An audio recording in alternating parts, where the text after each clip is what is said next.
నాన్న no we are reading festival day. Festival day అంటే ఏంటి నాన్న? ఫెస్టివల్ అంటే పండగలు. ఫెస్టివల్ అంటే పండుగ. ఫెస్టివల్ డే అంటే పండుగ రోజు. మనం పిక్చర్ రీడింగ్ చేస్తుంది కదా. తర్వాత ఇక్కడ కొన్ని సెంటెన్సెస్ ఉన్నాయి.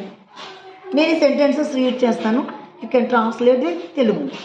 Are you ready? Chandana's mother and father are decorating the house. Chandana daddy కదా హౌస్ డెకరేషన్ చేస్తున్నారు. Chandana came there. చందన వచ్చింది. Came there. అక్కడికి వచ్చింది. Okay. Chandana. Chandana said, Amma, why are you decorating our home? అమ్మ అక్కడ ఎందుకు decoration చేస్తున్నారు? Amma said, today is festival day. ఎలా ఫెస్టివల్ చేసుకున్నాం. Festival day. ఫెస్టివల్ డే అంటే పండగలు. పండుగ రోజు.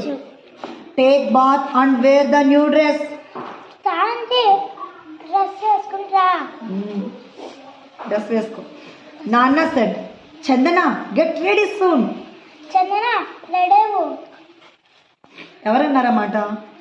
Daddy. Chandana where are you going నాన్న? నాన్న ఎక్కడికి వెళ్తున్నావు? Where are we going? మనమందరం ఊరికి వెళ్తున్నాం. నో నో నో, సరిగ్గా విను. మనమందరం. వేర్ ఆర్ వి గోయింగ్ నాన్న? నాన్న మనమందరం ఎక్కడికి వెళ్తున్నాం? Yes, very good. నాన్న said we are going to your grandparents house.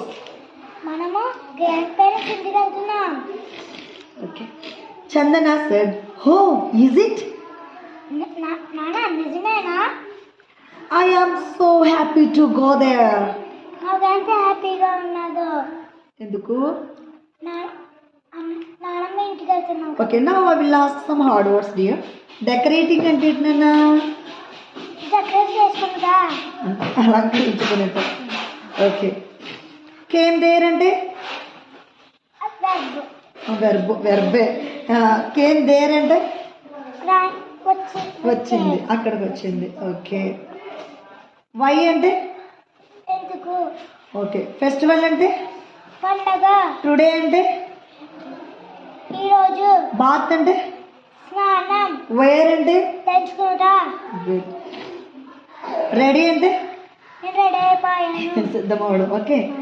Going అంటే వెళ్ళడం. ఓకే. వి అంటే మేము. ఓకే. గ్రాండ్ పేరెంట్స్ అంటే తాతం అదే. ఓకే. హ్యాపీ అంటే సంతోషం. దేర్ అంటే అక్కడ. Very good.